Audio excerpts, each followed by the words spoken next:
Yeah. And then there was another stop in the afternoon where they did the same thing, even a little bit faster. I mean, they are obviously the world record holder for changing transmission innards, but it doesn't do much good. It still takes them right out of contention, particularly in this race, which is being run to such a hot pace by so many people. I mean, the Panos, for example, is doing beautifully, but it's back in 8th. It's run a fastest lap of 3 minutes 40 seconds, and I mean that compares beautifully with the fastest lap overall of 3:37. So I mean they're running fast, but they're way back. It's that intense. It is very intense, and you can see that now on the monitor on the screen as the number 2 Toyota is being hounded by one of the Mercedes. And I mean, this is the kind of action we've seen, and you can see it. It is definitely closing in on nightfall here. That soft light of dusk and those headlights are absolutely blaring as those two cars head into the chicane, and that is the number 2 Toyota sitting in second and the number 5 Mercedes in third. And we have seen this type of action the whole time. Meanwhile, serenely out front, the BMW, and we hate to jinx it, but the BMW is just continuing to lap. But, oh, here goes the Mercedes trying to find a way by. There. Somebody slow go, ooh, I wouldn't have done that. That's brave. That was very brave for him to pull down the inside there where the white flag being waved, because you never know what's just over that brow. 20 the Nissan in the pit. Yeah, that's the Courage 52 with the Nissan engine, Kotaz, Goosens, and Ekblom. We also had a brief shot of a wounded Porsche, the number 66 car, trying to find its way back into the pits with a left rear tire that was messed up. Meanwhile, here is that battle once again, and that Porsche obviously blended the attack by the Mercedes, but it has gone again. Oh, there it is. It's into the trees. Right. Unbelievable. That is what we have seen twice already this weekend, and that one went off track. That is just devastating. They, of course, will have to withdraw instantly the other car. There's no question of doing it now. We have just seen one of the most dramatic moments that you will ever see. It's the second time in history that a Mercedes has actually left the track here. The other time back in 1955 with disastrous results. The other two times here in the last few days, the car actually stayed within the bounds of the track, but this one is off in the woods. Here's the replay, and again... Mercedes right behind the Toyota, just in that dead air area. And look at that. That's exactly the terror of it. Fortunate did not hit the bridge, but you can see how high up it got. It looks like it may have landed on its wheels. This could have a happy ending yet, but of course it's much too early to say. Get the other car off the track. 3 full flips in that car, and that is just terrible. I'm not sure exactly who was behind the wheel. I don't want to make a guess at it. Let's watch it again, and it's an uphill approach here, and it's just right here. I mean, there's no rise here. It just took off right there. There is a crest of a hill there, Greg. It's very slight, but it's enough. Oh, indeed. That is one of the unforgettable images. Good Lord alive, look at that. Straight into those trees. In that car? Can you imagine being in that car? It doesn't look as if he hit any big trees, hopefully not. And again, you pointed out that it landed. Oh, and let's go down to Andrew. The number 6 is in. Yeah, the number 6 is coming now dropping the door, as you can see, and that's it. And I would say the Mercedes-Benz effort is over. Oh, what a horrible, horrible accident. We'll bring you an update on that, but that is the end of Mercedes-Benz here. Obviously, the wrong decision to actually race. And interesting, wasn't it, that we had talked to Andrew. Andrew, if you can still hear me, do you know who was driving the number 5? We're just checking that out right at the moment. Okay, Andrew, we'll wait for you to get back to us on that. Who was in the car? It was interesting, wasn't it, that Schneider had just said they'd made changes to the car and it felt awesome. Yeah. You just don't know. Unbelievable development. And there it is. One of the most famous names in racing, and a company which derived a lot of its legendary reputation from its accomplishments here, even though they only won 2 races so far. Somehow Mercedes was linked with Le Mans, partly through tragedy, partly through grand achievement. But this is a moment that will certainly not be quickly forgotten. Now you can see, obviously, just tremendous concern by all the members of the Mercedes team. Just going around that little right-hand corner there, over that brow, lost air from behind that Toyota. And it just took off. And it just took all the air off the front, let the front come up. Wow. Either Heidfeld or Dumbreck we hear at the wheel.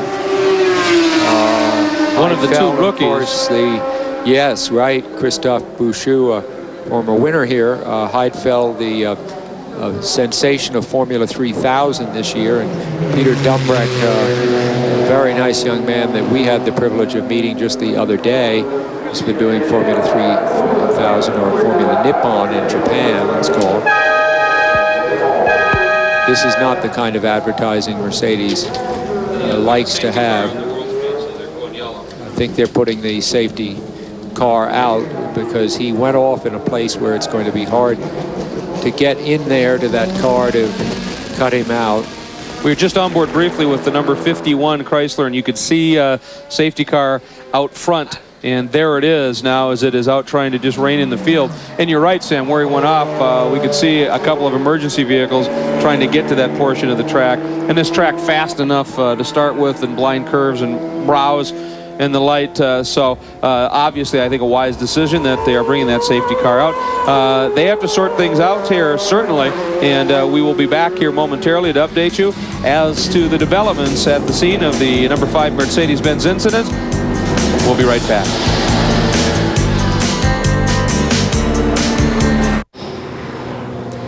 Welcome back to Le Mans. We are on board with the number 51 Viper. That was a look backward. There is the safety car and one of the emergency vehicles out front. It was Peter Dumbreck, by the way, driving that number 5 Mercedes when it lost touch with the ground. And I mean, it just took off. And obviously they've gone yellow to attend to that accident scene. And we were just remarking, I mean, that's just an unbelievable incident. Well, of course, it's very rare. I mean, I have never, in 40 years of being involved with car racing, seen a car go as high as that. The irony there, of course, you see the Bridgestone bridge. The Mercedes is on Bridgestone tires. He went. There's a little depression there off on the left-hand side of the track, so he probably dropped at least 25 feet from the highest point of his trajectory. We're going to look at it here, and I think it's just coming up here. The road rises, and then it drops just a little bit, Sam. You pointed that out. Right about there, you can see that it drops, and right there, the nose goes up. Boy, yeah, it's unbelievable. Just out of the air of that car in front of it. Right there. Spinning through those trees. Hopefully, he landed on some small trees, which may have cushioned the impact. Just, of course, because we can't see it, it didn't look so terrible actually touching down. And the two earlier accidents involving Mark Webber, Webber was able to walk away from those accidents. Twice. This is a worse accident. There's no doubt. I'm not trying to pretend it isn't. And let's go right down to Andrew Marriott. Andrew, what's going on? Well, yeah, we have confirmation that Peter Dumbreck was driving the car. Peter is a guy that came off a second place last weekend in Formula Nippon. He's been doing really well in Formula Nippon. Last year, of course, he won the Macau Grand Prix. He was the Japanese Formula 3 champion, one of Britain's brightest new hopes. Let's hope he's safe. Obviously, a horrendous accident, but confirmation from down here, it was Peter Dumbreck. And thank you, Andrew. And of course, I mean, immediately after the team saw the incident on the monitors in the garage, the next time the number 6 Mercedes came by, it was immediately in the pits in the garage, doors closed, and obviously done. So we're going to take a look now. Watch this in real time. We've shown you how it may have unfolded in slow motion. Watch this in real time. I mean, it's there and it's not. That's just how quick it is.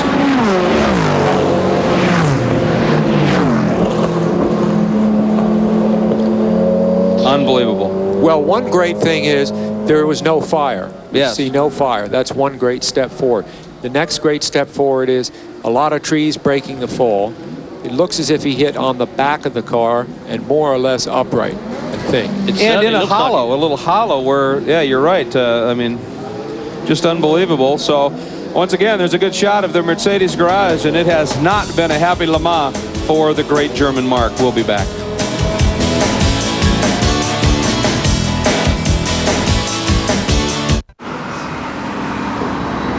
Welcome back once again to Le Mans. You can see the field going much, much slower down the Mulsanne, and they are under a full course caution at this point, while Peter Dumbrack and the incident being attended to. And you can see the Corvette pace car does have the field at this point under control. The number 2 Toyota from second place, a minute 2 at the time of the yellow behind. Oh, and it is going straight into the garage as well. The number 2 Toyota, the lone Toyota that was running competitively at the very front, is making a stop, taking advantage of the yellow, but to even think about going in, I mean, that's a loss of some serious track position. Well, if they can but if they can change the gearbox in 7 or 8 minutes, they're only going to lose that. That's very true. Andrew, look at that shot. Yeah, well, the back's just come off the car, just trying to see if they're going to do the same sort of change to the gearbox. It's too early to tell. There are mechanics all around. I have to tell you, the number 1 car is still there being worked on. Obviously, this will help them a little bit with this yellow car period, but they're actually putting the bodywork up, so we can't see exactly what's happening here. At the moment, they're certainly doing things like cleaning the windscreen, but it's very difficult to see if they are actually working on the rear transmission. Andrew, you said as the rear bodywork came off the 2 car, we saw right next to you the bodywork going back on the number 1 Zent entry. And so that is obviously things are happening in Nissan. Let's go down to Alan DeCadney. Alan, 1972, a fairly similar incident to the one that happened with the Mercedes. Well, that's absolutely right. Joe Bonnier was driving a 3-litre Formula 1 engine Lola, and he was rushing on down the back there on his way into Indianapolis, and no one knows quite why, but there was an old Daytona Ferrari there. He hit the back of it. Now, that launched him up into the air, and that Lola sighed through the trees, somewhat disintegrating, and I'm afraid poor old Joe Bonnier did not survive the accident. But I was just watching on the big screen down here that big flip that Peter Dumbrack had.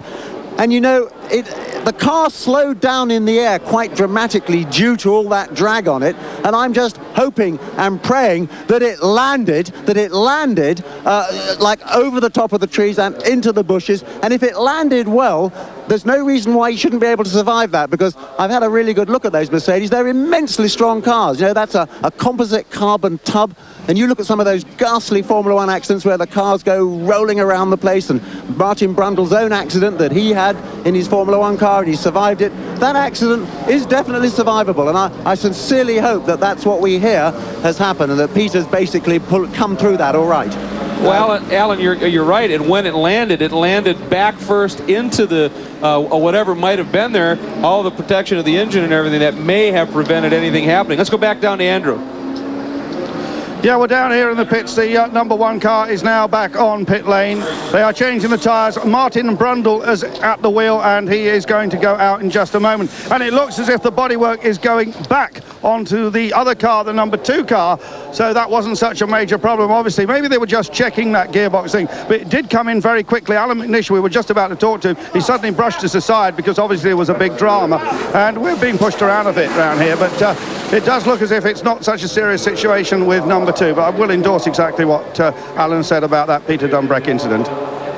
Oh, indeed, and as you said, those cars are incredibly stout. That is good news indeed. They continue to just finish up work on the number 1 entry, and that car has now fallen, as Sam indicates, to 13th with that long stop. And it's going to be a little bit here as they cycle through once again to find out just where the number 2 Toyota slides into the overall order. But BMW continues to lead and will probably be second. We'll be back.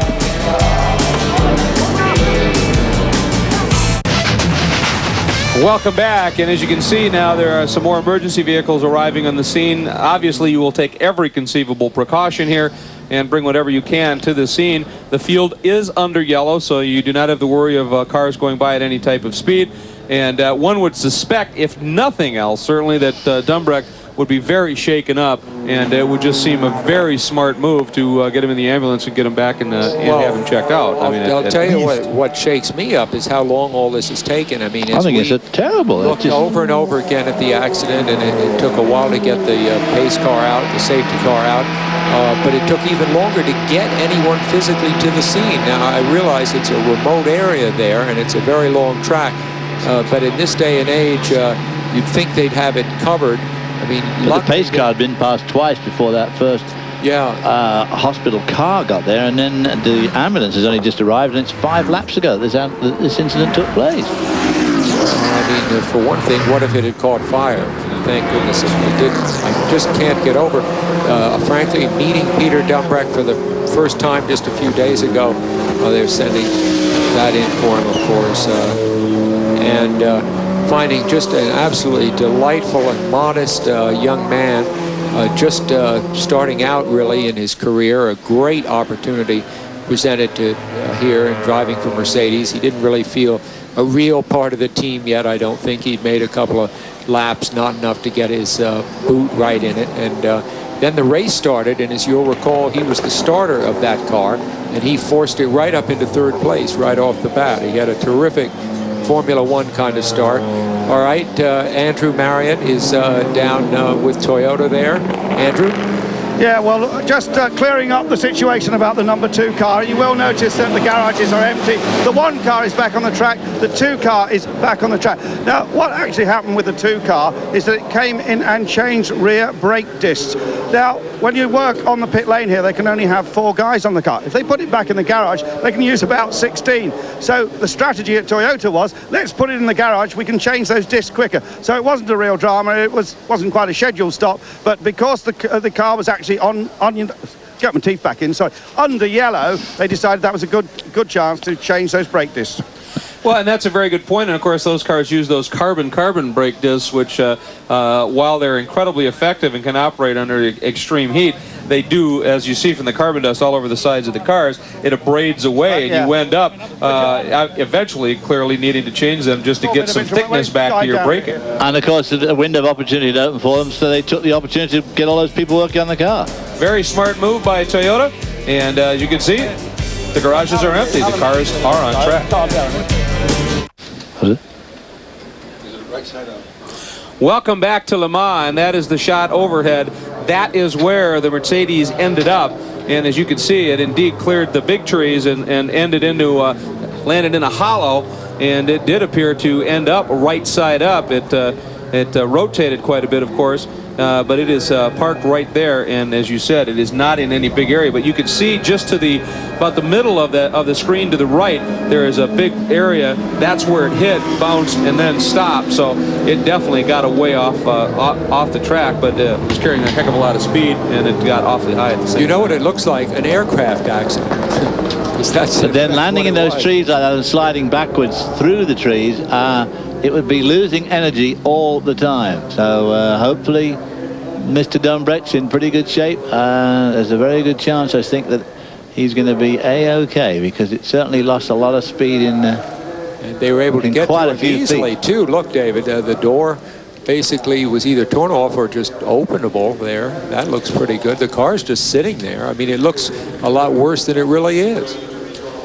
I think so, and let's check in once again with Andrew. Yeah, just very quickly here, I'm just being urged out of the Toyota garage. The number 1 car has come back in again, and they've got the bodywork off, and they're looking at the transmission, so obviously that problem has not been solved. Back to you in the booth. All right, and you can see the work continuing on that number 1 entry as they are back. But the interesting thing to me is as the car landed, it landed back first, and it seems to have somehow turned around because as they're working on the car, the back of the car is facing the left of the screen. So when it hit, it must have somehow pivoted and landed like that. But the fact that it's right side up, of course, always great news. Well, you know, there's an accident that started at over 200 miles an hour. I mean, that's a pretty telling, you know, a car getting airborne at that speed goes a long way. Indeed it does. Alan DeCadney. I've seen quite a few of these unfortunate accidents. We had Van Lennep in a 908 Porsche at the Nürburgring one year. He flipped the thing in front of me, and it looked really, really terrible. It landed upside down, and we all jumped out. Unfortunately, that one caught fire. Now, there's no fire here, you see. That's the blessing, that at least there's no fire, so at least there's oxygen, so the guy can breathe inside there. And I'm looking at that crash site. I tell you, I think that accident was survivable. I really do think that the speed of the car was minimized by falling, by going through the air there, the drag of that underbody. It looked like a really horrible, spectacular accident, but I am quite confident that that was survivable, believe it or not, because the car is basically in one piece. It landed on its wheels, and I'm really hoping, and I said before, I'm praying that he's going to be okay. That accident was survivable. Well, I think you're absolutely right, and as we're looking at the footage now, they have Peter Dumbreck, and they're going to take him to the ambulance. But when you look at the car, the driver's cell, as they call it, Sam, looks very, very much intact. The windshield isn't even broken. Correct. So I think we hope certainly that it is very, very good news, no question. We will be back and certainly update you as we get any information, let you know what's going on. We are under yellow here at Le Mans.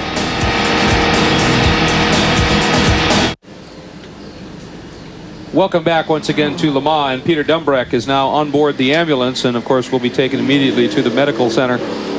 Again, we hasten to point out that obviously we're speculating here, but that car, as Alan DeCadney said before we went to break, and what we can see of it, Sam, the driver's cell looks fine, and they now have Peter on, as we said, on board the ambulance, and he will be taken to be checked out. Of course, we'll update you as we get information, certainly. Well, obviously, any speculation by us is completely incorrect, but the car, it's just extraordinary to think of what that car went through, and the fact that it's still basically in one piece is an incredible testament. And there was a design flaw in this car in the first place that caused it to get airborne. But boy, after that, you see on the right of the screen, you'll see the bottom of the car start up as if it's climbing a steep ramp. But once it started to go through its gyrations, the strength of the car and the design is obviously awesome. It's just, David, don't you agree? I mean, it's just extraordinary that this thing is basically in one piece after all of this. It's quite amazing, but look at this. It spins through the air, comes down, starting to go backwards now, and as he hits the ground, it's almost on all four wheels, goes in backwards, which has got to be good for him because the shock will go, he'll be pressed into the seat as opposed to out of it. Then it spun through those trees, losing speed, but it took 60 yards or thereabouts to lose that speed. So a tremendously important aspect of any crash is to try and lose that energy in a succession of bangs and crashes as opposed to just one big one. You can see on the right there the path of the car where some of the ground is torn up. Well, again, we point out Peter Dumbreck now on board the ambulance. We'll be departing shortly for the medical center, and we'll pass along any information as we have it. Meanwhile, we'll be right back. Welcome back to Le Mans. We have some footage from the wind tunnel of the new Mercedes CLR. We welcome Dorsey Schrader to the booth. And Dorsey, this is somewhat informational, but it doesn't tell us a lot about the incident, does it? No, all you're looking at is the flow of the air over the race car in the wind tunnel. Of course, it was following very closely behind the Toyota, so that isn't necessarily the way that wind would have looked. And of course, it's not telling you any numbers either, so it doesn't really mean much to the wreck. Obviously, there was some frontal lift, possibly because of the Toyota. You'd see he's going to be tucked up right underneath there, so there's not a lot of wind getting onto his race car right now, leaving it somewhat vulnerable to lift. I think that vertical movement of the Mercedes that we've been observing all afternoon, and we just saw a little bit of it on that clip from Fantana rather. He's right behind that Toyota. We can't see him, but just right about here, he's in a complete vacuum. There's very little downforce on that car at all because he's in a big hole of air that Toyota's caused, and the front of that car had a lot of vertical movement, and I think it just bounced 1 inch too high. It got that air underneath it, and once it starts under there, as you can see from the bottom of that car as it goes through the air, it's a big flat area there, and of course once it gets air on it, I mean, it's just the lift is enormous. And gentlemen, I was just informed of something, and talk about the absolute most remarkable of news. We just heard that it was announced to the fans, the huge crowd here at Le Mans, that when the rescue workers got to the car, Peter Dumbreck was out of the car, sitting on the ground, talking to the rescue workers when they arrived. So, I mean, that's the announcement they made here at the track through the public address system to the crowd. So I'm sure they wouldn't say that unless it was true. That is incredibly wonderful news, and that is the best of news that we could imagine. We take a look one more time here at the incident scene, and we just have that great news to pass along to you. A huge sigh of relief around this track.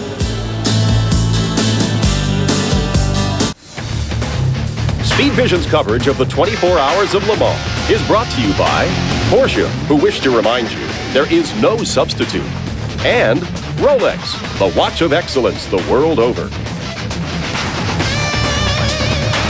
Welcome back once again to Le Mans, and while we are under this full course yellow, we'd like to take a look at our Porsche storylines, and we have 3 of them.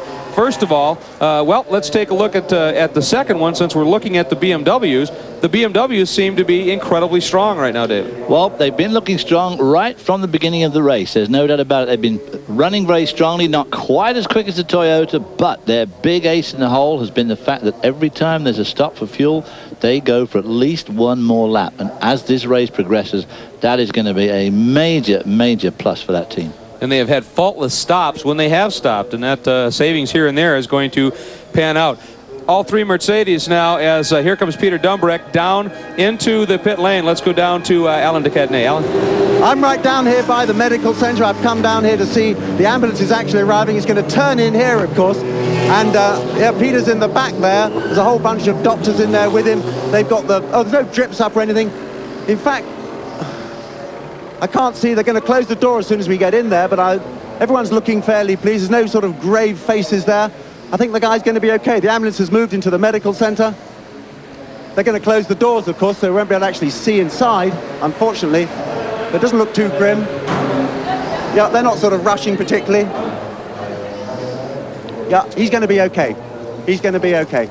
I mean, there's no grave faces there. They haven't actually kind of rushed. See, that's one of the most important things here to remember, that ambulance, it got there, it was in no great rush to get away from it. That's why I said what I said earlier, because if it looks like there's only going to be a fatality, for instance, they get there in a hell of a hurry, they get him on board, and they start trying to keep him alive. Well, you see, that ambulance wasn't in any great rush, so it's pretty obvious to me that he's obviously going to be okay. He'll have maybe some vertebrae injuries, and he'll be shocked, but overall, he's going to be a very, very happy boy that he is, thank the Lord, still with us. And that really, at the end of the day, is what motor racing's all about. If you have a really nasty accident, you've got to survive it. And I am very confident that that's exactly what's happened here. And we can all be very thankful for that. Well, Alan, I think also it explains why it took a while for the ambulance to get there, because obviously they knew from people that were already out there at the accident scene that there wasn't a big rush. And I was dismayed that it took them so long to get there, but now I'm not so concerned at all by the fact that it took them a while. That's a good point. The corner marshals were there. They are, after all, in contact with race control, who would have called for the ambulance. And if he was out and talking, they knew he was okay. So that's the situation. Obviously, Andrew, we understand you have an update on the Toyotas. Yeah, I'm just looking into the Toyota pit now. They're working feverishly here. They have actually got a hydraulic leak, which has affected the gear change. And they could have carried on, but they decided to repair this under the yellow. So, again, a bit of tactical work here from Toyota. Obviously, it's losing them laps, but not as many laps as it would have lost them otherwise. So that's a problem, a hydraulic leak. All those testing miles, they still have a hydraulic leak. Thanks very much, Andrew. And that was one of our Porsche storylines. The Toyota, in fact, in trouble. And that is what we're hearing. However, the number 2 car, we thought may have been trouble, and it wasn't. It was just they took advantage of an opportunity to fix something. What amazes me is the Toyota that had been sort of saving itself a little bit, running a couple seconds a lap slower, is the one in gearbox trouble. The one that was out racing absolutely hard with the BMW is the one that finds itself very, very healthy indeed. So it's interesting how the ironies of racing sometimes play out. We will take a break here at Le Mans. We will be back.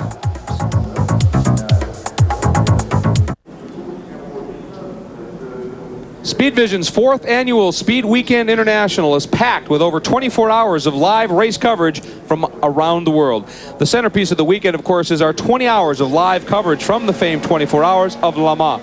Formula One comes to North America and the Circuit Gilles Villeneuve in Montreal. You've already seen qualifying for the Canadian Grand Prix, and race coverage begins at 12:30 p.m. Eastern Time tomorrow, Sunday. The focus then moves from 4 wheels to 2 as we travel to Road America for the AMA Superbikes. That'll be at 3 p.m. Eastern tomorrow. And later tomorrow night, it's World Superbike action as the world's best take on the Nürburgring at 9 p.m. Eastern Time. Speed Weekend International, Speed Vision's ultimate motorsports celebration. We are back to green. We are back to racing at Le Mans. And one of the interesting things with this yellow is now we look at the front of the pack. There is your leader, the number 17 BMW. And it will be running on a clear track for a long, long time. This will be very interesting to see. Well, it's going to be running on a track for a fairly long time, although the way the speed these guys are going, they're going to start picking up their back markers fairly soon. But of course, that caution period allowed the second place Toyota to catch up a little bit. It's now only half a minute behind, which after that long stop to change the discs is actually pretty remarkable. Well, they did a great job, and as you pointed out, taking that opportunity during the yellow, they didn't go down a lap. They come right back at it, and so they're right in the hunt. The BMW, the team BMW, is third, and one of the Nissans. We've been very quiet about those Nissans because they really hadn't been much of a player, and they suddenly find themselves up in fourth. That's the Nismo entry, the Nissan R391, which is actually one of the built cars, and that is doing an exceptional job in fourth. And look at its best lap time. This is the extraordinary thing, a 3:39.8. That compares extremely favorably with what everybody else is running. That's phenomenal. You saw the graphic from the World Feed, the top 5 that they offered up there. There is the number 17 BMW. And Dorsey Schrader, you've joined us here in the booth. You've been sort of watching things unfold, and it's very, very interesting out there. This battle is sort of renewed, isn't it? A lot of these guys in the car really don't know what's happened out there. They didn't see a race car on the circuit. All they saw was the yellow, and all they saw was some of the ambulance vehicles and so forth. So a lot of people don't know what's happened, so it's not affecting them. They're just back to racing again. And we just go, oh, there's a look. The number 10 Audi Coupe has just run into the runoff area there a little bit hot, and did a nice job of negotiating through the tires. We understand now that, Alan DeCadney, you found Bob Wallach.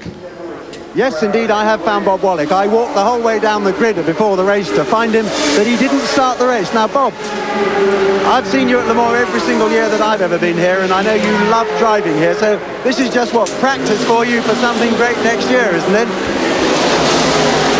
Well, I don't think I need a lot of practice here at Le Mans, because I've been here so many times, leading the race and then dropping out and coming second or third and fourth, whatsoever.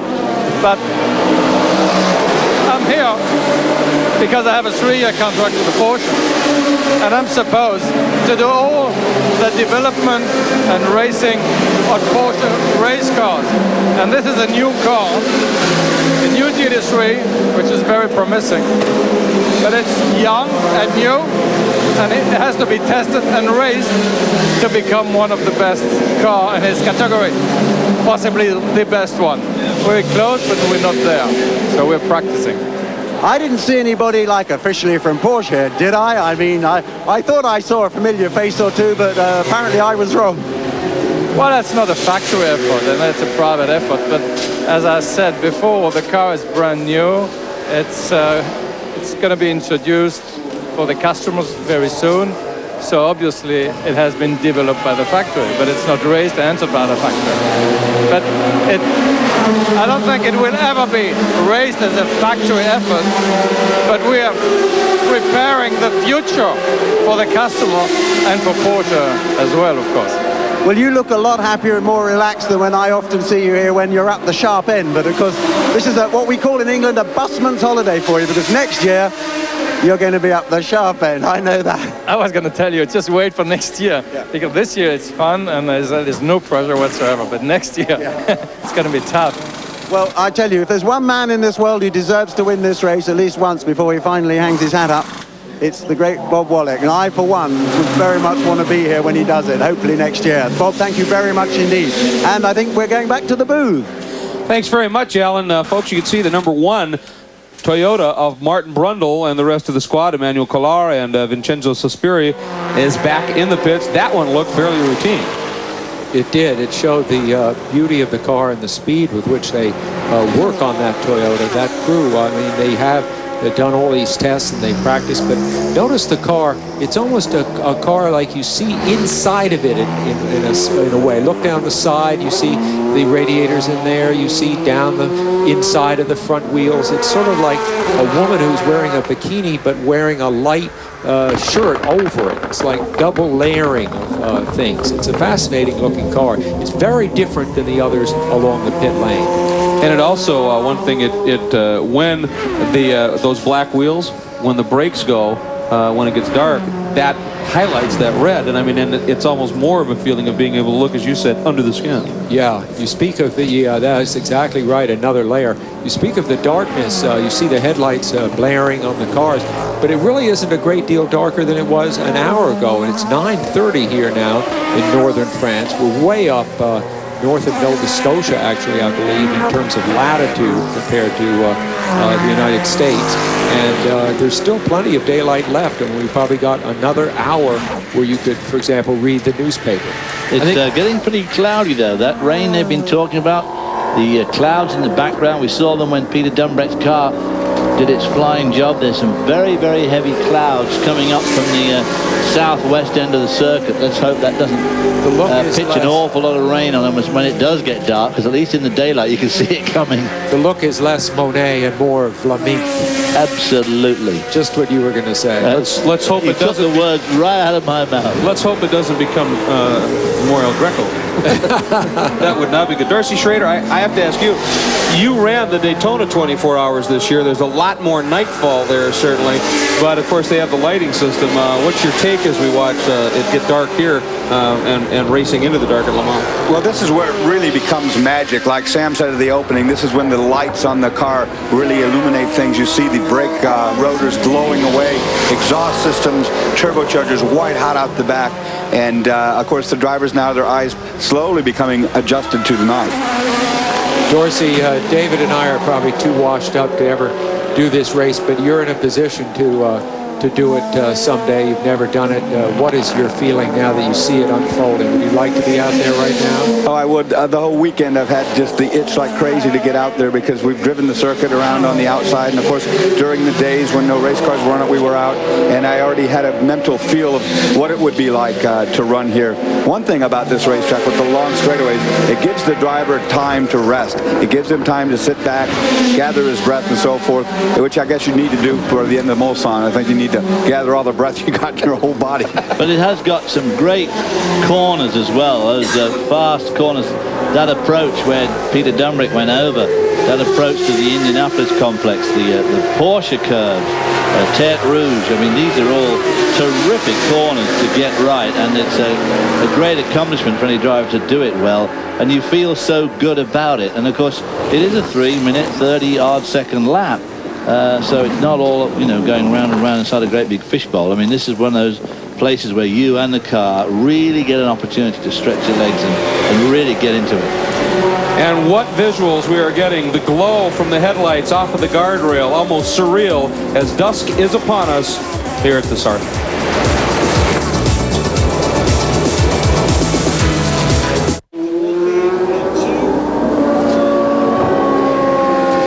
Welcome back to Le Mans. Good look at the number 2 Toyota of Boutsen, Culliners, and McNish that continues to run in second place, although a bit back of the BMW. We want to go down now to Andrew, who is standing by with young driver Tom Coronel. Andrew? Yeah, well, Tom Coronel last weekend was racing in Fuji in the Formula Nippon Championship. He won the race after a big battle with Peter Dumbrecht. I don't know if you saw the accident to Peter, but quite horrifying. Yeah, I saw the accident. Big shock for me because I didn't know it was Peter. I thought it was car number 6. But I just heard that probably he got out of the car himself, so he looked okay. So, no, my friend is there, believe me. Nothing would happen to this guy. You're driving for an all-Dutch team, Jan Lammers and yourself. What a great lineup. Yeah, it's a good lineup. We had some small trouble with the cars. Every time some small details go wrong, but until now I'm really enjoying it. This is for me the first time a long distance race and even driving in the night. So it's yeah, it's good fun. Peter Cox with you as well. Well, 3 Dutchmen all together in this Lola with the big Ford V8. They're looking for a good finish, and Tom Coronel, I tell you, is a man to watch. He could be the next Dutchman in Formula 1, because in Formula Nippon he is hot.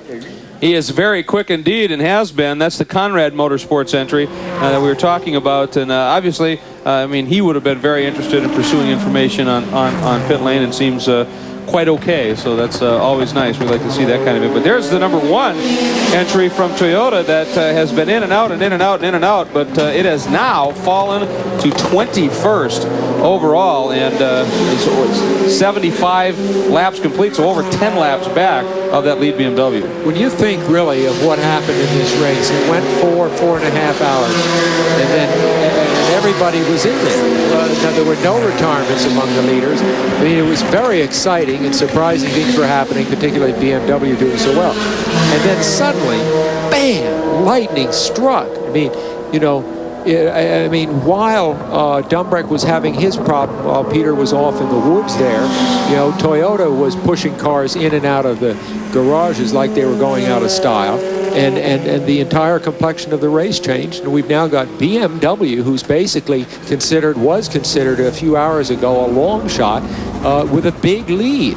I mean, it's their first and third, and a Toyota, which you got to feel might be suspect because of the sister car, problems to the sister car, is running second. And a Nissan, of all things, is running fourth, a car that was considered to be way too slow to be on the pace. So, well, and just 4 seconds adrift of the Nissan, Sam, is the Audi, which was also a car that really wasn't considered a threat. It's now 5th. It's the open-top Yost entry, number 8. But those lead cars ran an incredible pace. Yes, they did. The Mercedes, to me, Chris Economaki, of course, commented on it when he came into the booth. That vertical movement looked way more than just a bit of a damping problem, and quite clearly air got underneath the car. They were all driving over the curbs, clipping every apex, going out on all the exits of all the corners, using up a tremendous amount of road and a little bit more, and driving very, very hard. And in spite of the fact that Jörg Müller said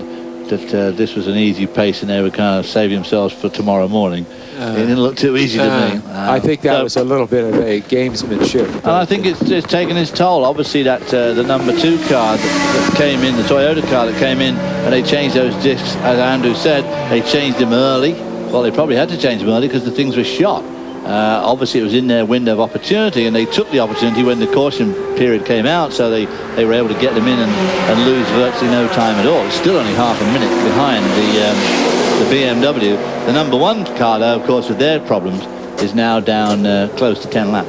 I was going to ask you, David, with that, we watched that bouncing of that Mercedes as you talked about. If it started a little porpoising, coming up behind a car, going over something, I mean, that might just have been exaggerated. Of course, they get a resonance. You know, if it's an aerodynamic bounce, which it sometimes is, we saw the shots from the wind tunnel that they were using with the smoke going over the car. But then we saw that very brief shot of it on the Fontana Speedway, and even there you could see the front end moving. When you get in traffic, and as Dorsey said, you know, this is an ideal circumstance. You know, when you're standing there with the hose blowing the smoke over it, looks great. But when you got a bit of a crosswind, or you got other cars out there disturbing the air, I mean, that's how it works in real life. The other thing I found about driving these cars is it uses the air that's going underneath the race car to create a vacuum, to create that downforce. And when you get the thing sprung too soft and you see it porpoise like that, sometimes the nose will go down, make contact with the tarmac. You'll lose all your downforce when that happens, and it'll spring back up off the springs, and then you'll regain downforce again, and it'll slam it back down again, and you'll get that oscillation like that. It's quite violent. And of course, if it oscillates just a little bit too much on the rebound, lifts its nose, you know, quarter of an inch, half an inch too high, gets a bit of air under it, just at the crucial moment when he's hidden in the hole of air behind that Toyota, boom, it's all over.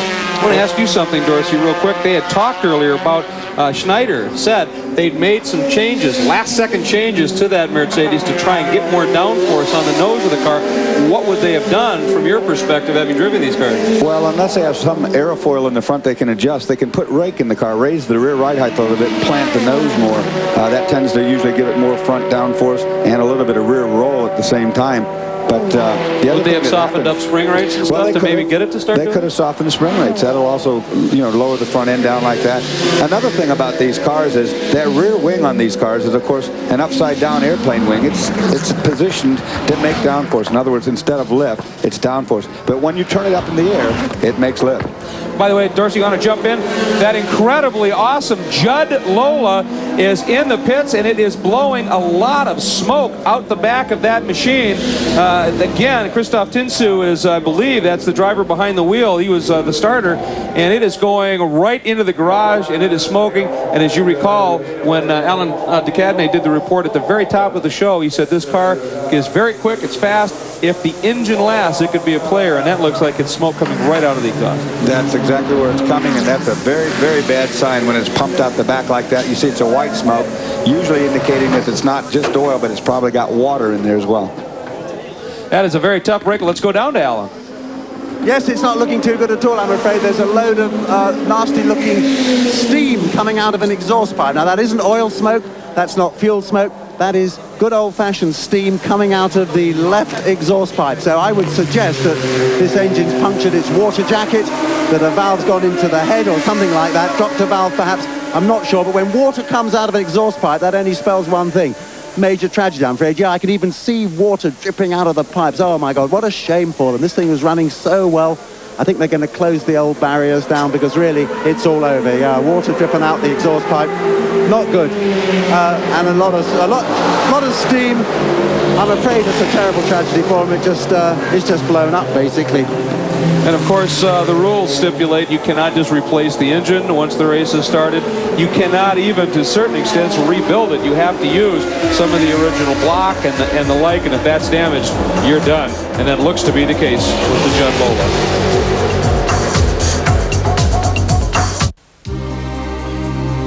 Le Mans 30 years ago. It was the last year for the running start, and it looked to be Porsche's first victory.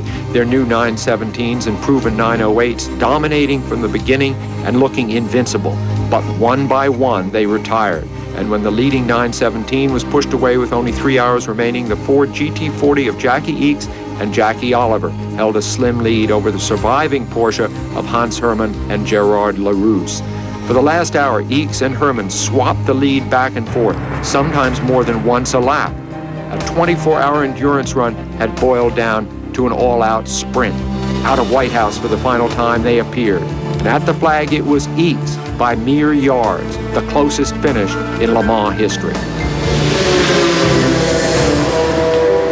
And the first of very many, I presume, for Jackie Ickx, who has had a remarkable record here at the 24 hours. Six most indeed. By anybody. Derek Bell, was still racing, was fifth. Yes, Sam, let's take a look now at our Dodge status update.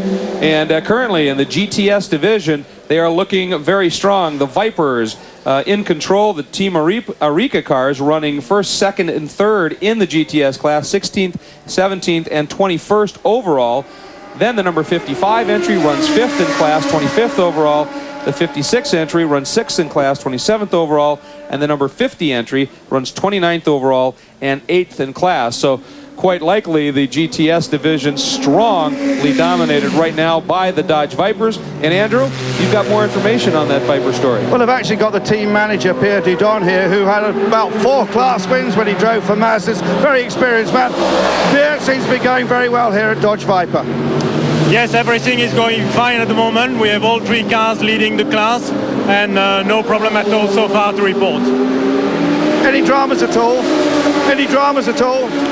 No, not at all. Until now, it has been the perfect race. Okay, well, let's go to Alan down to the pits.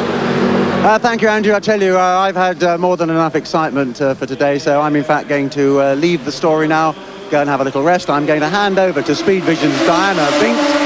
I think, Diana, you've got a little something to say before I go.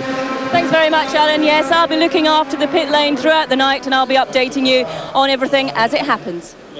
That's great news indeed, Alan. A well-deserved rest. Go enjoy it, my friend. Some yeoman work down in the pits. Of course, Diana's going to be very busy as things tend to happen here at night at Le Mans. Night is short. Not much left to happen, I shouldn't think, after what we've seen this evening. Well, now you've just ensured it's going to be a total mess. Yeah, right. Night only extends from about 11 o'clock to 4:30, so it's very, very brief here, but can be intense, particularly if it rains. And as we look around right now, rain is not out of the question, although the darkest clouds have moved off across the track and on to the east, so I'm kind of hopeful it won't rain. Real quick, just wanted to point out, we're looking now at the number 22 Nissan. We had remarked a little earlier that we really hadn't seen much of the Nissans as they've been back in the pack, but with some of the developments, and you pointed out the pace, they have now been running at 340s quite consistently, and they are 4th overall at this stage, and only 1 lap back, and on the same lap as the 3rd place BMW. It's incredible. Last year, the Nissans had a wonderful finish in, I think it was 4th, 5th, and 6th, or 3rd, 4th, and 5th, whatever it was. They finished with their whole team intact, but they had set the pace too slow. They obviously regretted after the fact that they had not pushed harder. And this year it looks as if, at first I thought, oh, they're making the same mistake, but they obviously turned it on after the first hour and are right in contention now. I think it's fantastic. The number 21, the Nissan in the Courage chassis, sits in 7th place right now, and they just turned their best lap of the race, Sam, at a 3-minute 42.828 second lap, and they are only 1 lap further back, so they're within 2 laps. So, Rossi, I think we're starting to see with some of the developments and some of the other teams maybe have figured out their strategy, know comfortably what they think they can run, and are up in the ante a little bit. Well, also it's cooling off quite a bit, Greg. You know, the temperature outside's dropped wide away, and that really makes horsepower on the engines. Sam, you and I talked earlier in the week about it used to be a problem here with fog, and as I look across the pit straightaway here into the woods, I see substantial fog building over there. Yeah, I do too. But Dorsey, just to back up what you just said, out of the top 7 cars, 3 of them have just set their fastest lap on the last lap. So the pace here is obviously very fast as the track cools down. It was hot when the race began at 4 o'clock. It cooled down about 5:30, and now, of course, it's growing humid. The air is dense, and it's growing cooler still, and they're really making some horsepower out there. Making a lot of horsepower, but of course the air itself is a little bit more dense, so that gives you slightly more drag, but boy oh boy, it does give you a lot of horsepower. And if you're driving a turbo car, which the Nissan is, that is when the air gets a little cooler, a little denser. That is when they make even everybody makes more power, but a turbo generally doesn't, makes even better power under those conditions. And we just saw the Audi, a turbo, the Toyota number 3, a turbo, and the 21 Nissan turbos all have just turned their fastest laps of the race. One thing that is heating up, well, it's not any hotter than it was, but it's sure more visible, are those brakes. It's just a great video as they get on the brakes in some of these hard braking areas as the darkness settles in. That is some awesome video indeed. And of course, this place is so tough on brakes because you reach 200 miles an hour 5 times a lap, and every one of those times is then followed by a hugely slowing down process. So you lose a lot of speed 5 times a lap. Well, David, back in the 60s, when some of the cars even had drum brakes, you know, before the discs were universal, you'd come down that Mulsanne straight and you'd touch the brakes ever so gently after coasting for a while. Then you downshift, you touch them again, you downshift, you know what I mean? It was a whole process to get slow. Now they just whistle in to about the 200-yard mark and go, lamp them on. And of course, it's much easier on the gearboxes, although I just counting up the gear shifts on the Audi chart. You know, we're talking about the gearbox on the Toyota. We're looking at like 50 gear shifts a lap now, and of course that has gone up dramatically in the last 10 years with the addition of the 2 big chicanes on the Mulsanne straight. By the way, we just saw that great graphic on the number of cars out of the race, so that's some information for you. Brings up a good point with that's also led into the problem, I think, with gearboxes. You used to have that long straight, and now you're really hammering through the gearbox as well as the brakes 2 more times from incredibly high speeds. There's the Toyota team, maybe a little bit more content. Welcome back as we approach the conclusion of 6 hours of racing, a quarter of the way through this 24-hour of Le Mans. Let's take a look at our standings at this point. The BMW leads it, but the number 2 Toyota within 33 seconds, very close. Then the second BMW is in 3rd, 1 lap back. Then the Nissan, another lap back, but in close concert is the number 3 Toyota, the number 8 Audi, the Panos now up in 7th spot. 8th spot is the 21 Nissan. 9th is the number 18 BMW, one of the privateer entries, and 10th is the Courage, number 13. And in the GTS division, 16th overall is the number 51 Viper. followed in 18th, 19th, and 20th by 3 more Vipers, then 2 Porsches round out the top 6 in the GTS division. So that is what we are looking at here as we approach, as I said, the end of the 6th hour here at the 67th running of the 24 Hours of Le Mans. And you can see as, I mean, the footage that we are starting to pick up now, the darkness is definitely starting to settle in, the lights brighter still, and that just makes us, oh! That was a bit of a moment. One of the Vipers, wasn't it? Yeah, I think he locked up and got up onto a curb, but it was some sparking. I think he was scraping over some of the sort of the alligator teeth in that curb, perhaps. You see why people come to see this race. It's absolutely beautiful, isn't it, right now? The other night we were standing down here on the approach to Mulsanne Corner, and as these cars came in, look at the brakes there. Look at them glowing away. Wow, what a color there. Absolutely incredible. There is the number 3 Nissan, currently in 6th position overall, and making what we presume is a routine stop. This car has had no problems at all. It has been fairly mellow. Let's go down to Diana Binks. Diana? Okay, but it looks like a routine pit stop here. They have got the fans on the tyres. Obviously, they're very, very hot. They're refueling at the moment, dusting down the windscreen. Doesn't seem to be too many problems. Fuel's coming out now, just wiping it up. Giving another windscreen, another clean over, just tidying up the car. Looks like it's just about to go out in a few seconds' time. Yep, it's firing up now, and it's just about to leave the pit lane. Back to the booth. And that a very nice stop. And notice this Toyota team thinks of everything. They have cleaning the number. Sure that timing and scoring can see that number. Now, of course, one of the huge developments here just a while ago, and it led to a full course yellow for quite some time here, was this incident, the blowover of the Mercedes with Peter Dumbreck behind the wheel. One thing I want you to notice, when it goes over, right as it goes off the edge of the track, look at the wash, the dirt, it rises right there. Look at this. An unbelievable moment here for that Mercedes. The good news is Dumbreck is fine. And well, over the last few years, Sam, there's been some great moments here. Certainly have been, and I think we're about to take a look at some of them. Watch this.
So those have been some of the beautiful sights and sounds that we have seen in the last 3 years of covering this event. Speed Vision offers an unprecedented 20 hours of live coverage this year from Le Mans. We'll break away in a few minutes for 4 hours, but we will return at 8 p.m. as the race churns on through the night. From that point, Speed Vision will carry the final 14 hours non-stop. Don't miss a minute of that coverage as Speed Vision brings you closer than ever to this endurance classic, the race they call Le Mans.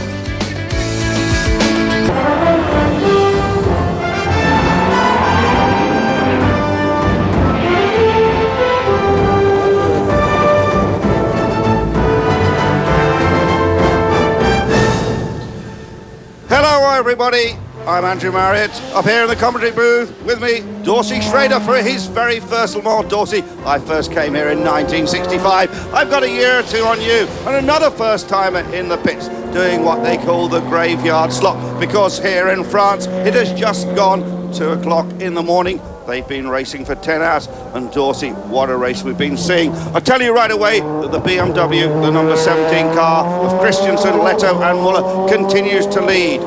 The best of the Toyotas, the Boots and Kelleners McNish car, that is currently second. And in fact, about 2 hours ago, Alan McNish put in a tremendous stint. He got within about 40 seconds of that lead BMW.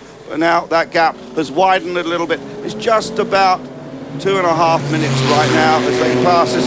Then in third place, another BMW. In fourth place, Toyota, then Audi, then another BMW, and then Nissan, and then Audi, BMW, and a Lola, the Kramer Lola, round out the top 10. Dorsey, as I said, your first time here and your first impressions of this incredible motor race. An absolutely awesome race going on for one. I can't tell you this BMW Toyota strategy. I don't know if it is a strategy. Are they just racing, Andrew, or is this a rabbit and hare contest? One BMW fast, one Toyota chasing, then a slower BMW and a Toyota chasing that. I don't know if it's team orders or not, but they've been waging a war now for almost 10 hours. I think they're absolutely flat out, to be honest. You just see those magnificent shots there. The very famous trees as you come out of the Tête Rouge corner. In the old days, of course, there was no Armco. They used to paint those trees white, and the headlights used to pick them up. Just we're seeing pictures here from our host broadcaster for the first time, actually, of racing through the middle of the night. There, that's on the Mulsanne straight coming there into the first chicane, the one which goes right, left, and then right again. And the big story, of course, here, Dorsey, has been the Mercedes-Benz. No Mercedes-Benz left in the race, of course. One flipped in the morning warm-up session that put out Aussie Mark Webber. He actually flipped twice this week. And then not that far into the race, Dorsey, we saw the extraordinary sight of the Peter Dumbreck car just flying through the air. And to put everybody's mind at rest, Peter Dumbreck is perfectly okay. They took him off to the hospital, had a little check over, but he is perfectly okay. I've spoken not to Peter directly, but to one of his friends. He's talked to Peter. He'll probably come back to the racetrack tomorrow morning, and he has had the most miraculous escape that's ever been seen in motor racing. But we'll catch up with that a little bit later. Right now, we're going through a series of pit stops. You see one of the private BMWs here, and well, this is the sort of job that gets done in the middle of the night, Dorsey, checking the brake disc, actually the bodywork's coming off the front of that car. Because you've done long distance races, the Daytona 24 hours, some of the things are very much the same, Dorsey. A lot of people actually say that the Daytona 24 hours in many ways is tougher than this because of the G's and the banking, but nevertheless, this is a very tough race. It's a tough race, and you see a pit stop like that, they go right to the brake disc. I've seen some guys out there with vernier calipers measuring the wear on the pads and so forth. Somewhere along the way, you've got to change those pads, and they plan it. It's going to be a little longer stop, but you can make it work to your advantage. Yes, the car's siding through the night. Those headlights, absolutely beautiful headlights there. We saw a little moment ago some of the retirements. We had a very early retirement from a couple of the Porsches. The Stefan Johansson, Stefan Ortelli, Christian Abt Audi was one of the first big names to go. All your Ferrari fans, the Prancing Horse fans out there, the Polycan, Baldi and Pescatori Ferrari, that retired after just 3 hours or so. And then it was at 3 hours 37 when Mercedes-Benz withdrew their final remaining car, the only one that hadn't been upside down, the Bernd Schneider, Pedro Lamy and Frank Lagor's car. Of course, in the early going of this race, Mercedes-Benz surprised everybody, and they were there, right, racing together with BMW and Toyota. But Diana can add something to that. Yes, thank you, Andrew. Well, I'm down here in the pit lane. It has been relatively quiet. Both the Audis 8 and 9 have come in. At the moment, number 3 Toyota's just come in for a pit stop. Oh, and a driver change. So a bit of activity going on there. Looks like a general pit stop. They're doing a clean-up on the car, changing over drivers. At the moment, they're just putting the new seat in there for the next driver, and then they'll be out on their way. Again, they've got the fans cooling down those brakes. They're refueling, doing the general. Within a few seconds, Andrew, he'll be back out on the track. Yes, there you see the magnificent pit block, and you see the number 3 car currently in 4th place.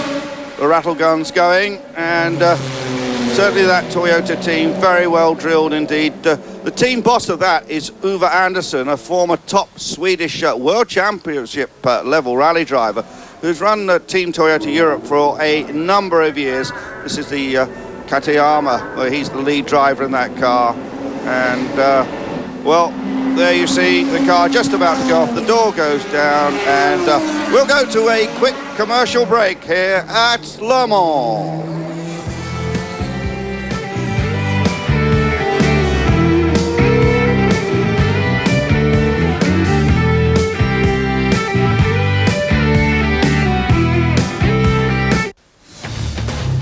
Speed Vision's coverage of the 24 Hours of Le Mans is brought to you by the new Dodge. It's about change. 10 hours of Le Mans run, 10 hours and 10 minutes. I'm Andrew Marriott with Dorsey Schrader up here in the booth. Diana Binks is down in the pits, and the Le Mans race continues. The actual gap between the leading cars, they are on the same lap. They have clocked up 157 laps now. The lead BMW, 1 minute and 35 seconds ahead of the lead Toyota. The BMW, 1 minute 35 seconds ahead, including having just made a pit stop where it lasted some 1 minute 40 seconds. And yeah, there is a sad sight. One of the Rook Porsches, well in the kitty litter, that's the one that's driven by Claudia Hürtgen amongst others, and Claudia Hürtgen, one of the very best lady drivers around, I have to say. I'm not sure she's at the wheel. We have a Panos trundling down the pits here, that marvellous Robert Yates Racing prepared Ford V8 motor in the front. Just listen to that. I can feel it. I don't have to listen to it. I can feel it all over this racetrack. I've been in that same kind of car with that same kind of horsepower. Andrew, I tell you what, it thunders. It certainly does thunder. Under the Dunlop Bridge. The big thing about this Panos is this engine in the front. This is, I think Alan de Cadenet in our pre-qualifying show called it the retro car, and it certainly is. But, you know, Don Panos, he likes to do things different, and we've got a replay here, that spin of Claudia Hürtgen, Rook Porsche going off, just too hot there into the chicane, into the kitty litter, and lots of smoke, and I would think they'd extract that from there.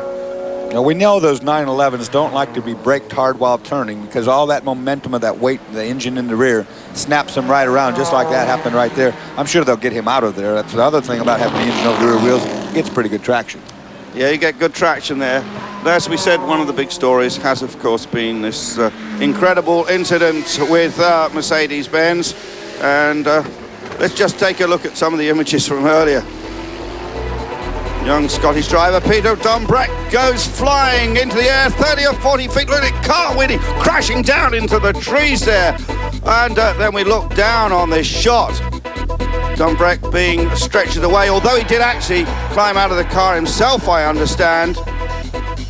Just the most amazing accident I have ever seen in 35 years of motor racing, and not the first time it happened, Dorsey. Watch, he loses the air off of the nose as Toyota turns the corner. The thing lifts, goes way up on top of the bridge, 3 flips in the air, hits down in the woods there.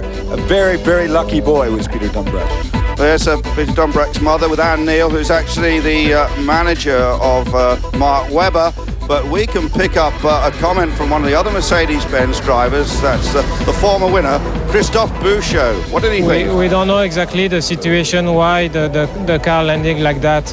And we have some problem during qualifying and this morning with Mark Webber during the warm-up. So, first of all, we think it was only on the car Ford, this problem. We take the decision to start. But now for sure, Mercedes said we stop because there is a problem somewhere. Peter is okay, for sure. We have some news. It's okay. Well, there is Peter Dumbrecht, finished second last weekend in Japan. Well, this could have ended his career. It might end the career of that man, Norbert Haug, the Mercedes-Benz boss. Of course, lots of discussion prior to the start of the race about whether Mercedes should actually start, Dorsey. They only took the decision about 15 minutes before the race to actually go ahead. We're looking down in the pits here. Lots of action this time of night, and Diana, I believe, is down there in the pits and can give us an update. Diana. Hi, Andrew. Well, yes, the Chamberlain car both came in, just a general pit stop there, refueling, and they're back out on the track. I'm just running down now here. Number 55, tries I can't, no, that's okay. They had the bonnet up. I thought there was some problems, but it's not. It's back on, the lights are on, the engine's fired up, and they're ready. They're there to go. They're back out on the track. Back to you, Andrew. Yes, of course, that Viper going out, but at the front of the Viper field, as it is, 13th, 14th and 15th places, we have the three Oreca Vipers running like absolute clockwork. Of course, we've got American interest in there as well with drivers like, oh, it's late at night, David, Tommy Hugh, and Justin Bell, of course, doing a grand job. He was one of the winners of the category last year. These Vipers have a bit more power than last year. They've changed the regulations a little bit. They do have a bit more power, and well, we see some Vipers there being gobbled up there, and that is just one of the real problems you have at Le Mans, that famous Dunlop Bridge. These Vipers have just been freight training. You know, the Oreca cars have been first, second, and third the entire race, and they're running just right down the road, all the way up, like you said already, to 13th overall, 13th, 14th, 15th. That's really good for a GT2 car. Well, Viper about to take a driver change there, but we now will head towards the commercial break as we see more great images here of the cars flashing down these Le Mans straights again there, lights arcing through the night at Le Mans. Welcome back to the Le Mans 24 hours, heading towards halfway distance. Andrew Marriott and Dorsey Schrader. Let's just check out those Porsche news lines there.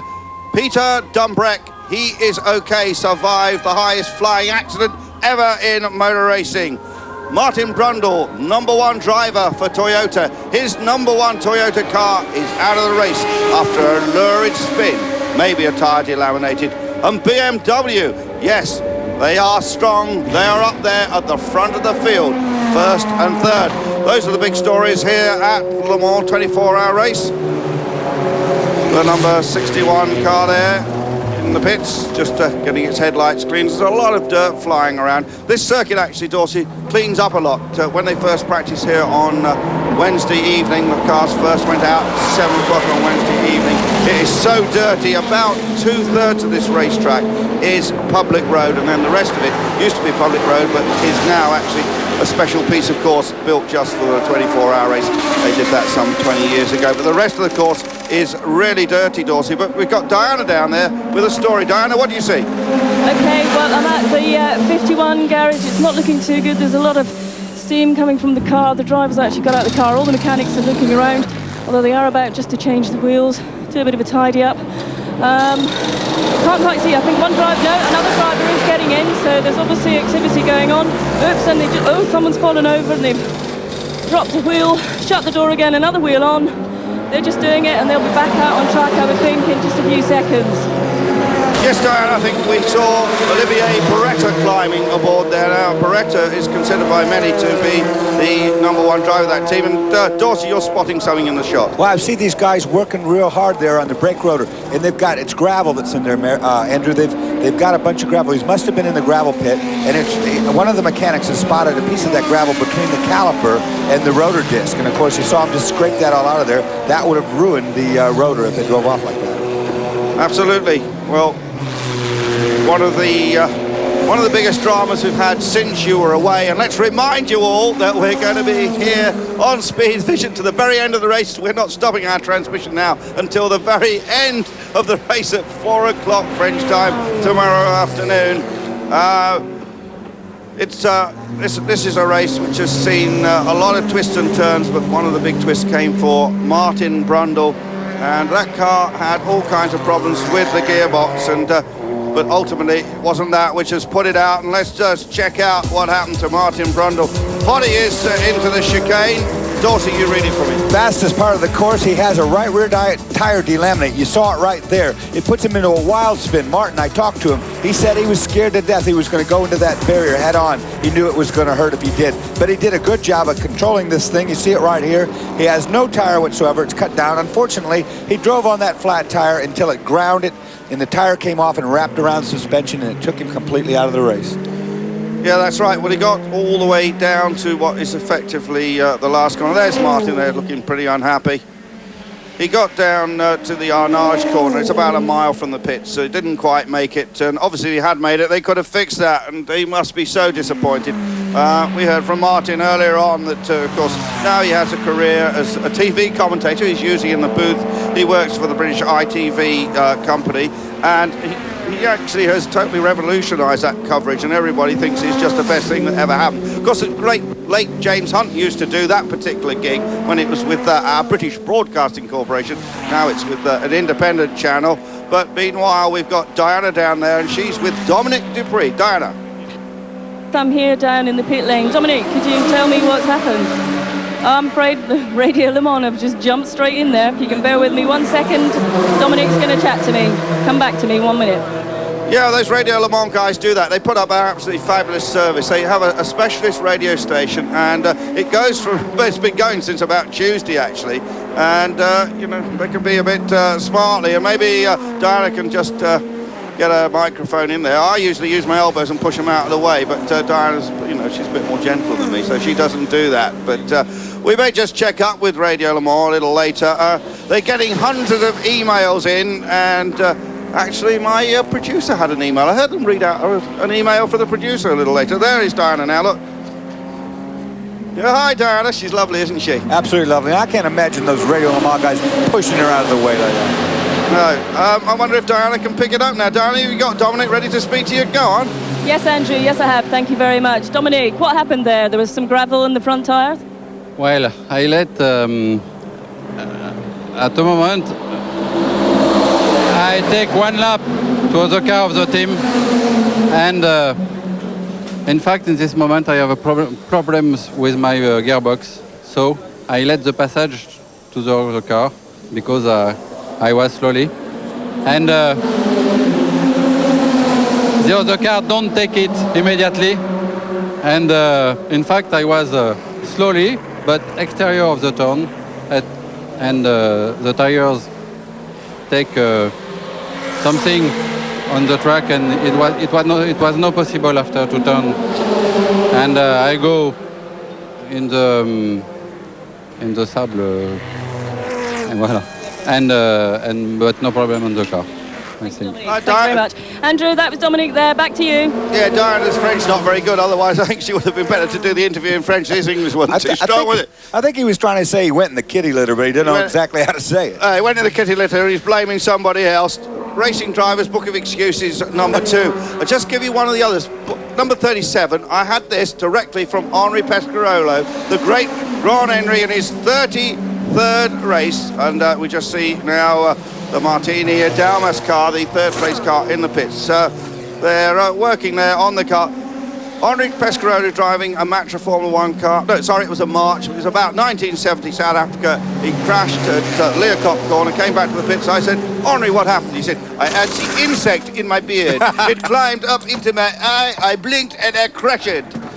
Henri Pescarolo doing this race, 57 years old, I think, for the 33rd time. The great Henri. Now, this pit stop continues here. Of course, on those open cockpit cars we see nowadays, you could get the bug.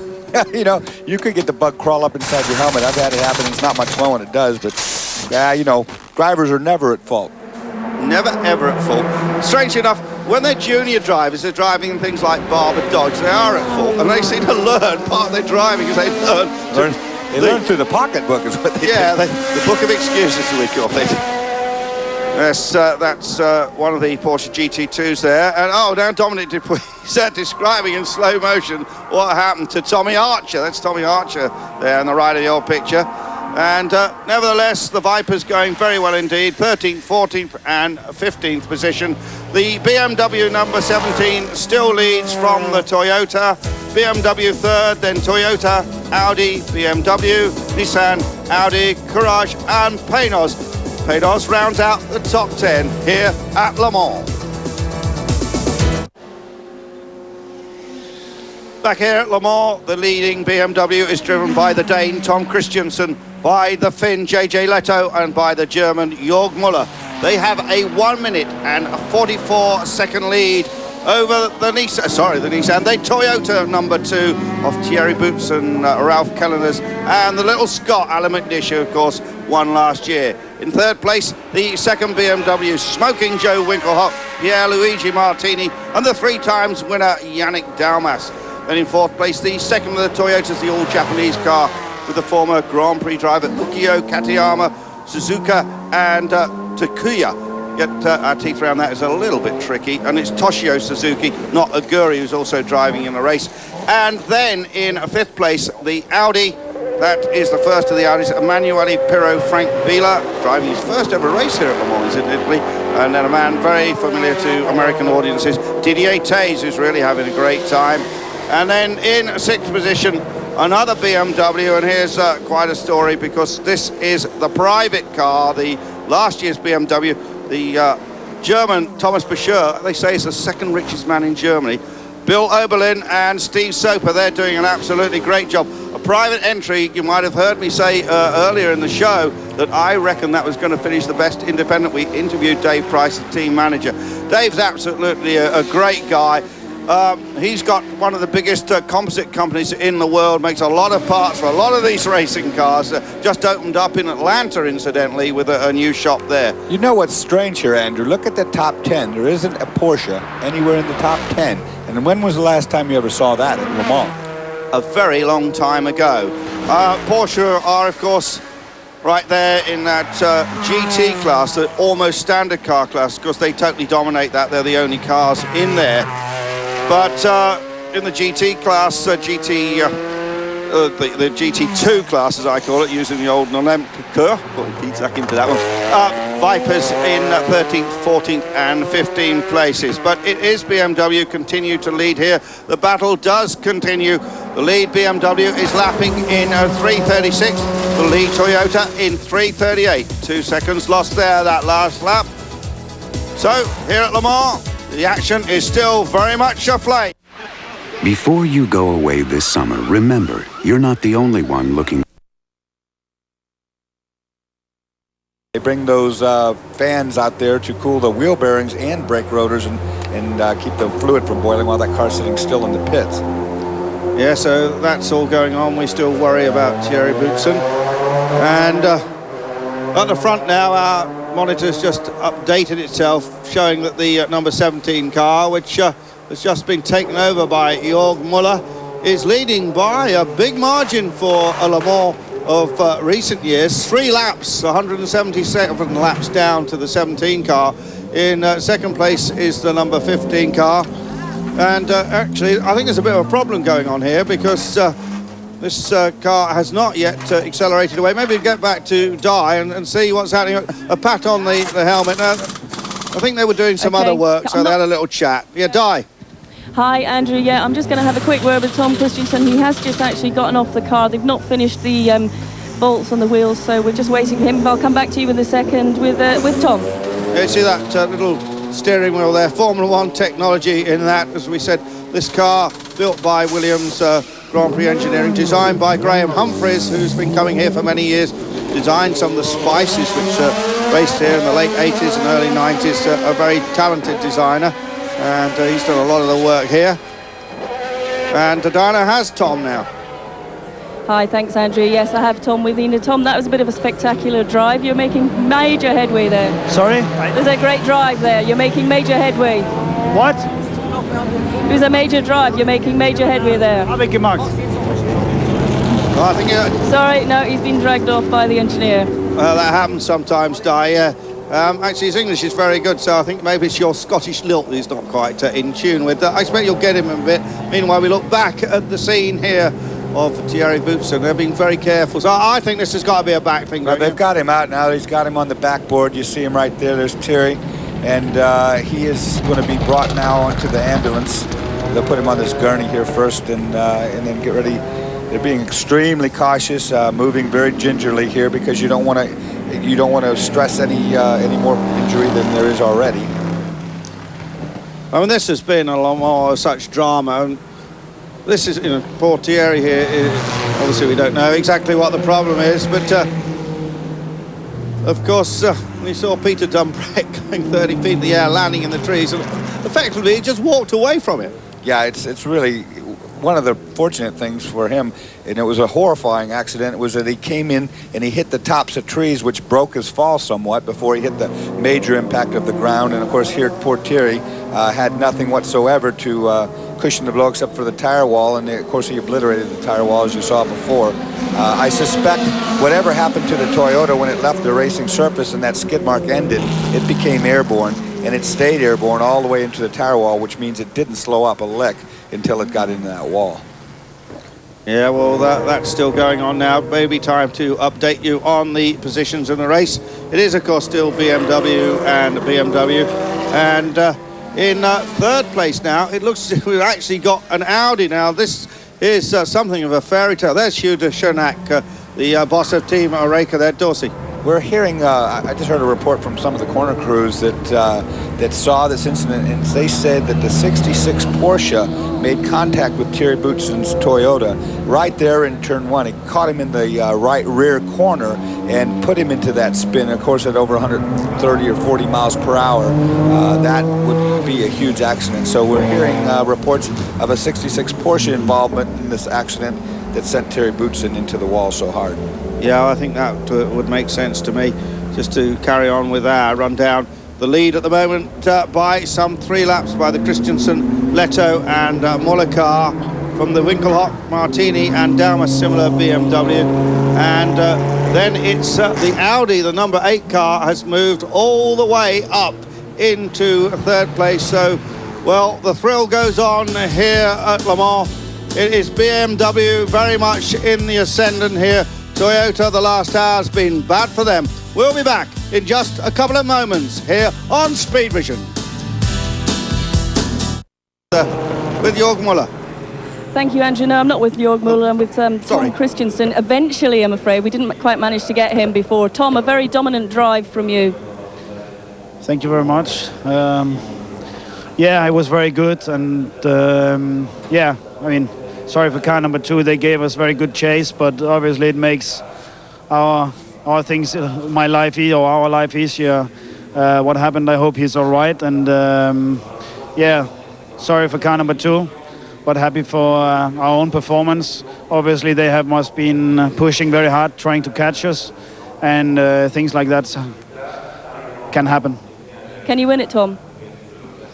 Yeah, we always thought we can win it, but there's still so many hours to go, and everything can happen. We are far from there yet. We are leading, and we are trying to work from there, and we are trying to make sure that nothing happens to us. And all the way through so far, we have been very, let's say, smooth to the car, and at the moment it's running like a clockwork, so no problem reported until now. Tom, what were you talking about to the co-driver as you got out of the car? I talked to Jörg. He was behind the pace car, so he still had a lot of time to talk. So the thing was, there's a lot of oil put down from Porsche GT2. Spread oil all the way from the S's all the way up to Mulsanne. And I was just trying to explain where the oil was, or where I found the oil. And he confirmed that he saw it in the same places again. So just, I mean, Charlie is clever. He just wants to put everything right before he gets the green again. Pretty scary, I would think, racing here at night. Yeah, it's scary. It's also nice. When you get a good rhythm. It's nice. It's you in the car, and if you're good to the car is good to you. What's your schedule? Sorry? What's your schedule? My schedule? Driving schedule for the rest of the night? No, we changed it now because it was very clever. We weren't expecting to change any brakes, but we used this pace car and said thank you, and we changed our front brakes, so just for safety. And the schedule is, I don't know when I'm going to be driving again, but I mean, my drive was cut short because of this. They also asked if I could do another double turn, but I think it's better in the night to get a fresh driver in, and I'll go and get some sleep and take over after JJ. Tom, thanks very much for talking to us. Back to you, Andrew. Yeah, thanks very much, Di. You see, he mentioned Charlie. That's Charlie Lamb, the boss of Schnitzer. He is one of the best team managers in the business. A lot of experience of 24-hour races. We mentioned some of the other 24-hour races. One of the big ones is the Spa touring car race, sedan race that we have in Belgium every year. And they've won that a lot of times. And a lot of that has been Charlie's doing. And we do hear, just to put your minds at rest, that Thierry Boutsen is totally conscious. He's talking to those people in the ambulance there. This is mainly precautionary. And Dorsey Shredder, you see images like this, still want to race here. I know you want to come and race it. This is your first time. You said all weekend, I want to be out there, man. Yeah, I would love to race here. There's no question about it. And this is something that every driver realizes it can happen. Contact with another car. This is a very, very high-speed circuit. I don't say it's a dangerous circuit, but anytime you're running 240 miles an hour and something goes wrong, it goes wrong very big. Yeah, so we are currently under full course yellow here at Le Mans. It's BMW first, BMW second, but in third place is the number 8 Audi. That's a little bit of a surprise. Still many more chapters of this race still to be played out here at Le Mans.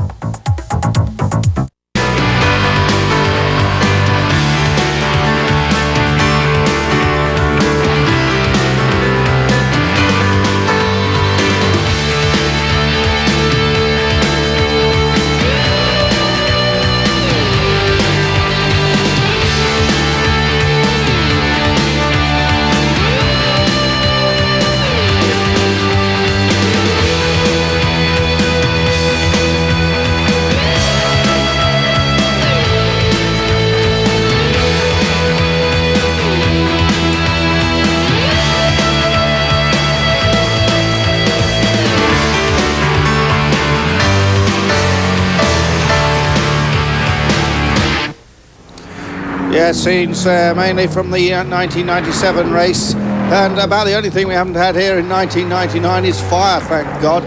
But meanwhile, this race continues. This is always the most difficult part of this round-the-clock epic here. And various pit stops going on. BMW currently leading Dorsey Schrader.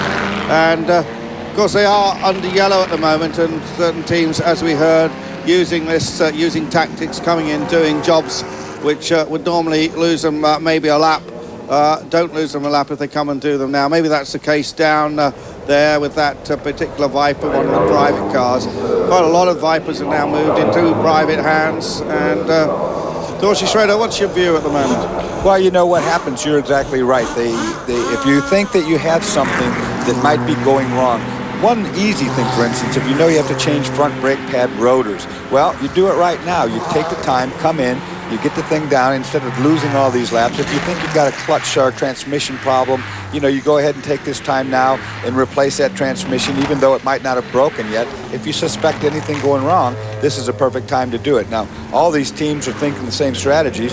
You know, we're just about halfway, but I mean, so much attrition, huge attrition in this race so far, and everybody's thinking, boy, you know, why all this stuff, all these factory cars having these big, huge accidents and so forth, and there's so much left in this race. Yeah, about, on my watch here, about 17 minutes to halfway. Look at that Toyota garage. Sadly now closed down, just the one Toyota remaining. It's that one, the number 3 car. As you said, some of these teams have absolutely massive budgets. Some of that, of course, is spent on hospitality. And certainly the Toyota setup here at Le Mans, absolutely fantastic. And Dorsey Schrader was down there with Alan McNish to find out what the story was at Toyota. Well, Alan McNish, not only do you have the very coolest and fastest race car on the planet, but you got an awesome hospitality in the driver's quarters as well. Yeah, it's pretty swish. Do you want to take a look around? Yeah, I'd love to. Yeah, come on. I'll show you where I'm going to be living for the next 24 hours, apart from in the car, obviously.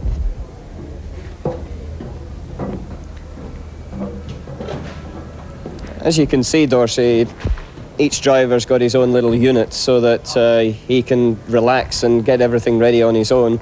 Downstairs we've got the medical crews, the Japanese medical crew, the European medical crew, but we've also even got Sparco here who are the overall manufacturer, and they're just making sure that the suits, you know how it is, the suits have got to fit perfectly, especially in an endurance race. This is my little unit.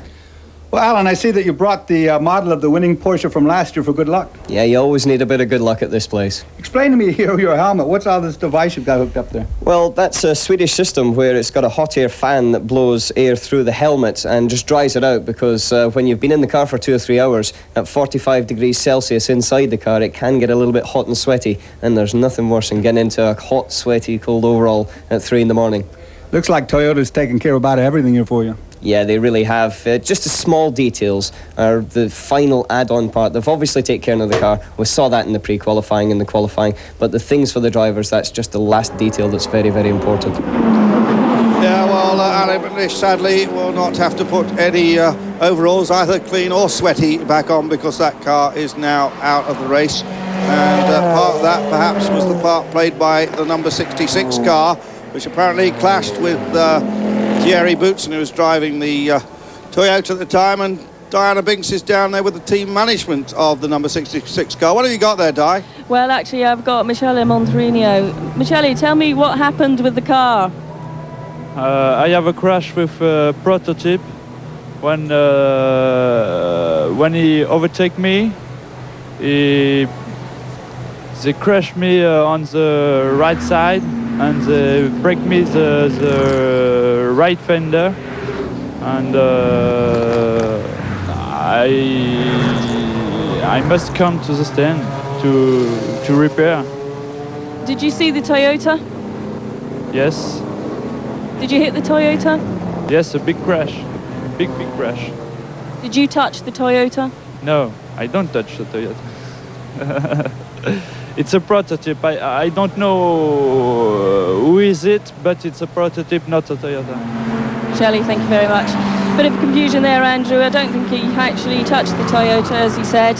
So it must have been another driver. Yeah, well, it's always difficult to unravel these things of the night. Let's see Portuguese driver there, age 28. We'll just see the replay of that incident. I don't know whether we'll see any other cars involved. We're too late, isn't it? Yeah, he's already made impact with the wall. Actually, he's in there pretty solidly. I can tell you by driving at night, you know there's headlights behind you. You don't know what it is necessarily, and then things sneak up on you. And obviously, the Portuguese driver wasn't able to tell that was in fact the Toyota that he got into it with, and unfortunately, that's a racing accident. Not absolutely convinced he's that capable of looking at his mirrors, actually. He's one of the least experienced guys in this particular race. They've got some good sponsorship going. BMW continue to lead this great battle here. The gap now some massive 3 laps. BMW looking so strong. Audi in 3rd place, and then it is the remaining Toyota. But many more chapters of this race still to be played out here at the great circuit that is Le Mans. Himself, many years, a very successful competitor. He knows a lot about Le Mans. And of course the other car, which David is more involved with, that's the coupe version, built very quickly, one of those still going. And that's a good effort to a group of people there who work up right near the Snetterton race circuit. And Dorsey was just listening there. He made a bit of a face when David said he was chuffed. Just a translation for all you transatlantics. That means he is rather happy about the performance. And he should be, too, because that Audi sitting, of course, only 4 laps out of the lead, and that is not that far away when you have half of a 24-hour race yet to run. I mean, one little flat tire out there, like we saw with Martin Brundle, can take that away. Yeah, well, actually, that Audi's in 3rd place, currently right behind it on the same lap. But of course, they are going under the yellow at the moment, is the Japanese-driven Toyota. So there's still hope there for Toyota. The Katayama, the car that Yukio Katayama is driving, currently in 3rd place, but just circulating right at the back of the Audi. When it goes green again, we could see see quite a race going on for third place, Dorsey. Well, if Toyota was in fact with the Japanese drivers holding them back, now would be a good time to let them go. They have to somehow make up a 4-lap deficit. We know that Toyota is the fastest race car, at least it looked like it was most of the entire weekend that we've been here so far. They have to make up a lot of ground here. The BMWs, on the other hand, have a twofold strategy going on. Of course, you've got the lead car, the 17. It's in its own right a 3-lap lead over to its sister car, the 15 car, and that can be a defender car. They can use that 15 car now as a pawn. It's an expendable car if somebody wants to come do battle. Dorsey, I went to Sebring for the first time this year, and I very much enjoyed it. It was interesting to see, of course, that both Audi and BMW were there, really getting ready for this race. And I think it's significant that perhaps Toyota didn't go to that race, and Mercedes-Benz didn't go to that race. And I don't think there's any substitute ever for actually getting race miles. The pressure of racing, however much testing you might do, there's always pressure on a race which is different to testing. And if there's anything that Sebring is, it is a good maintenance tester. It is a rough old racetrack, and it really punishes the race car. On the other hand, it's a good place to find out where your weaknesses are, and by not going there, you're right. There's no substitute for testing. And one bunch of people who test there all the time is the Panos bunch. Of course, Don Panos owns Sebring. Yes, we just see one of the Lolas there.